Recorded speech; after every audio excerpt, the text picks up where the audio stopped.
Со оваа денешна реакција имаме намера да им објасниме неколку работи на луѓето од ВМРО ДПМНЕ, на кои им беше дадено да ги прочитаат лагите и обвинувањата кон јавното предпријатие Чистота и зеленило Куманово, а истите не живеат во овој комплекс. Под 1. Јавното предпријатие Чистота и зеленило Куманово има програма за одржување на јавно-прометни и зеленоцветни површини за 2016 година, усвоена од Советот на општина Куманово.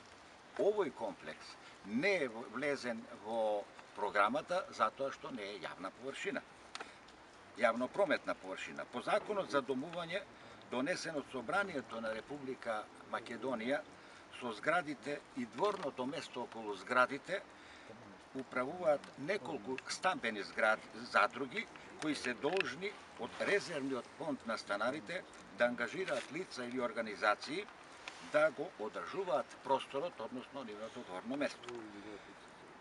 Од неколку стамбени задруги до сега во изминатиот период имаше барање да им се достават ценовниците на јавното предпријатие Чистота и зеленило Куманово за одржување на просторот.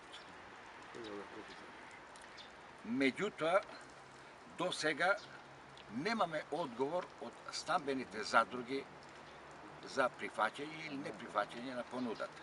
Инаку, јавното предпријатие Чистота и зеленило Куманово до сега десетина пати се ангажираше, организираше акции во овој комплекс со намера да ги мотивира станарите.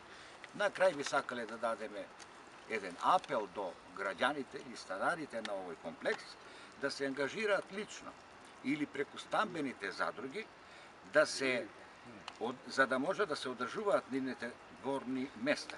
А што се однесува до јавното предпријатие Чистота и зеленило Куманово, секогаш е отворено за соработка, помага и во понатамошниот период ќе помага и ќе продолжи понатаму да помага. Како донации на садници, до сега што сме дали и слично. Име и презиме? Јовановски Радомир, раководител на оддел Чистота